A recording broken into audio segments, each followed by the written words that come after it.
welcome, Letitia. Thank you, Usually people think lovely to see you. First item we have here today is 66 Flatbush School Road in Flatbush.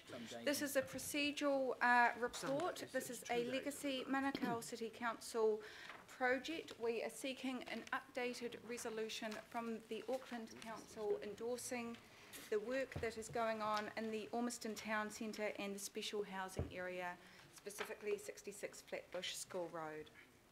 Happy to answer any questions. Alan, welcome. Yes, Councillor Cracks. Yeah, look, it's a very, very brief report that we have here, and usually our reports also include local board views. I notice that the local board have been kept informed, but that's all it says. Yes. Have they made any other comments besides that? Are they pro or anti selling this piece of property? Have they indicated the board's view? This is as Letitia's mentioned already, a procedural report, Councillor. This goes back to the Manukau City Council in regard to the approval of the sale. So the local board have been kept updated as part of not only the special housing area but also the development at Ormiston Town Centre, which relates back to this sale. Okay, that's good. Thank you. Thank you. Any other questions or comments? Do you want to move this, Councillor Cracks? Moved by Councillor Cracks, seconded by Councillor Stewart. There's no other questions or comments. I'll put the recommendation. All those in favour? Aye. Against? Carried. Thank you very much. Thank you, Alan. Now you leave Letitia to the discipline stuff. Right, moving right on. Item number 10. We will deal first with Clark Road, Hobsonville.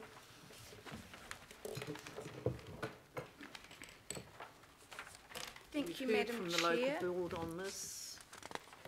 Very, very briefly, as the Upper Harbour Local Board Chair has already said, 61 to 117 Clark Road, Hobsonville is a large vacant triangular shaped site. In accordance with the Hobsonville Point Village Precinct and Buckley B Precinct Master Plan framework, it is proposed that approximately 3,400 square metres of the site remains in council ownership as a future reserve.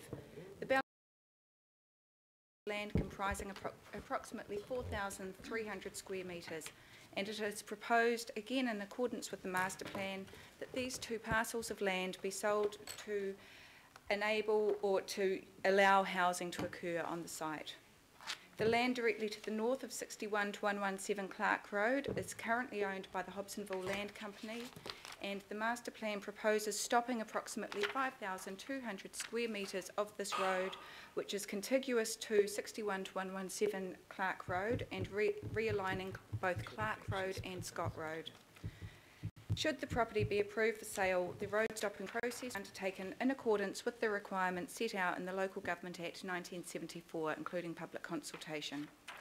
Following the completion of the road stopping process, it is recommended that the stopped road also be sold and utilised for housing. Now, we commenced the regionalisation process for this in December 2015. Consultation has taken place and has been supportive of the proposal set out in the report, and there's been no alternative services identified except for the parcel of land that is to remain as reserve. For this, we recommend that approximately 4,300 square metres of 61 to 117 Clark Road and a portion of approximately 5,200 square metres of what is currently Clark Road that is proposed to be stopped be utilised for housing purposes.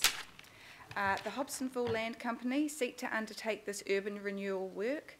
However, no agreements have been entered into this stage. Should the governing body approve the proposal set out in this report, Panuku will enter into negotiations with the Hobsonville Land Company and any other interested parties to ensure a housing outcome is achieved at this location. I might, if it's okay with you, Madam Chair, just answer any questions on that before I go into Whittamoo Street. And so yes, and then I'll put A. So Councillor Clow.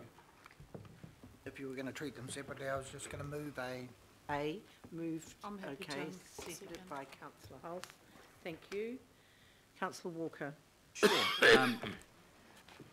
We're also in the Hobsonville vicinity dealing with Hobsonville Land Company over Bomb Point. And we know that there's a clear indication that's been given to the community that Bomb Point would be a reserve. And people have bought into the Hobsonville area, not only on that assumption, but that reality. That is their reality. But we know that negotiations around that are proving difficult. Is it wise for us to dispose of other land, and in this instance to the Hobsonville Land Company, that might result in an even worse situation in terms of the provision of reserves in the area, particularly before we've concluded the negotiations around Bomb Point? And I say this because at Hobsonville we have a very high density subdivision covering an extensive area with tiny sections that really don't make available space in the backyard for our kids to kick a ball or do anything. So reserves and reserves for people and children to play in are an incredibly high priority, and are an incredibly high priority to that community that exists now in Hobsonville and will be in the future. So the question I'm putting to you is it wise to flog off this land now when we might really need it in the not too distant future to meet our obligations? So anticipating that question, Rob, we have you. Do you want to come and talk to us about Bomb Point?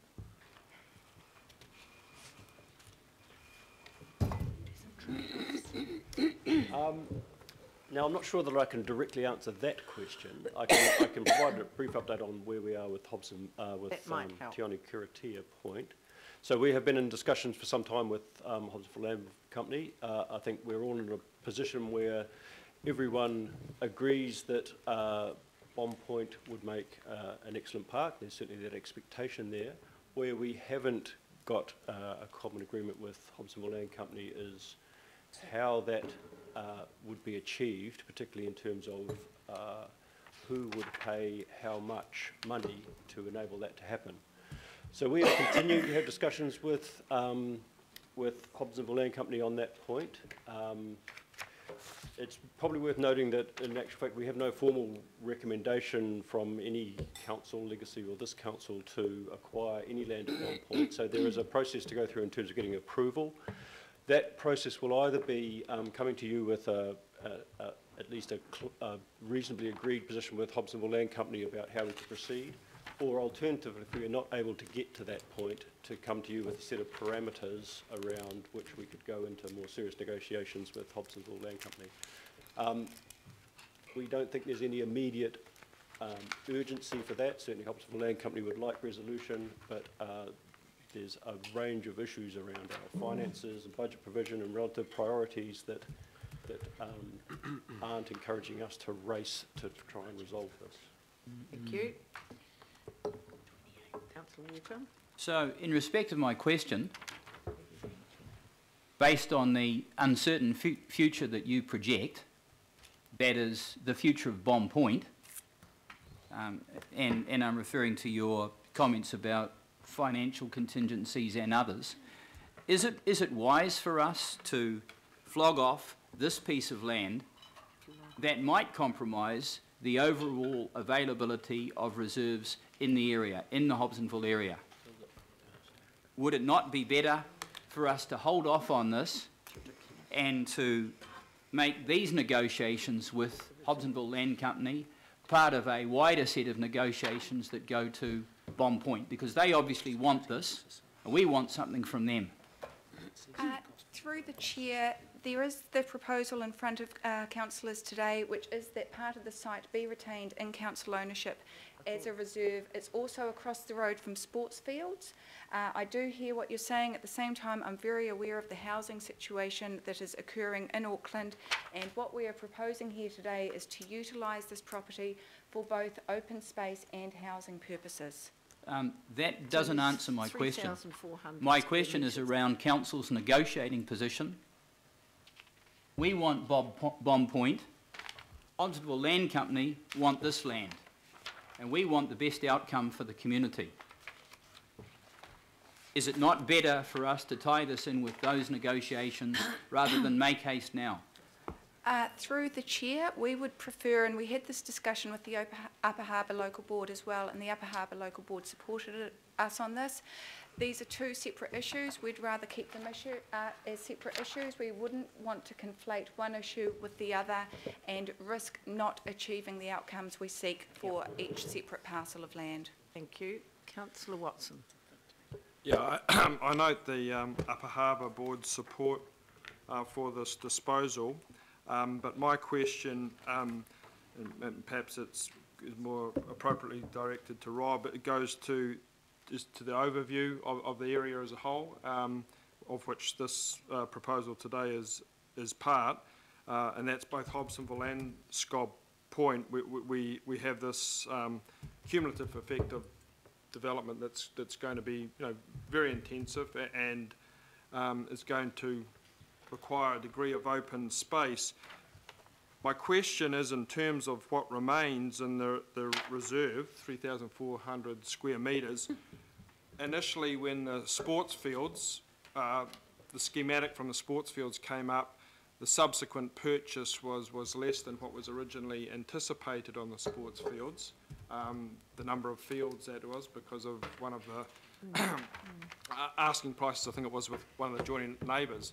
So what I'm asking is, given essentially the reduction of what was originally anticipated, what, Rob, would 3,400 square metres add in terms of potential? Would that, for instance, cater for another sports field or not? So in terms of the open space provision in the Scott Point area, we do have, as noted, a large area of reserve to the, whatever it is, to the east of this, which is for sports fields. This proposed park at this scale would be more of a neighbourhood park, so that would provide that sort of informal recreation activity that you wouldn't normally find on a sports field area. So it might be a playground, place for families to enjoy a bit of peace and quiet away from the sports activity. So we're thinking complementary as part of a collective network. This is the right level of provision for the immediate area. And perhaps just coming back to Councillor Walker's question as well, this piece of land, retaining this piece of land would in no way ever be a replacement for Bomb Point. So I don't think, I think that's Letitia's point about the risk of conflating these two things. We need to be wary that we're doing that. I guess my question or comment, therefore, is that in the wider context of this whole area, Scott Point and Hobsonville, we're seeing a situation where expectations, let's put it that way, of open space or sports fields are slowly but surely restricting or contracting from what they originally were, or at least have that possibility. So I understand the desire to separate the two out, but in reality there's negotiations, there's trade-offs being made or deals being done to the area as a whole, and in that context, wouldn't it be appropriate to be putting some of these other open space desires or goals on the table, and that if by separating them out, you're losing potentially a bargaining position later on down the track? No, this is a really big one. I'll show you. It's not. There is a master plan, isn't there? Yeah, I mean, that's certainly, I think it's probably, there is value in talking to Hobsonville Land Company about the larger network and aspirations. Whether you make one deal contingent on another deal, I think is a different place to get to, and I would be reluctant to have a resolution of council that required that to happen. Through the chair, if I could just add, there has been master planning done for the entire area. I do note your point, but it has been very thoughtfully considered.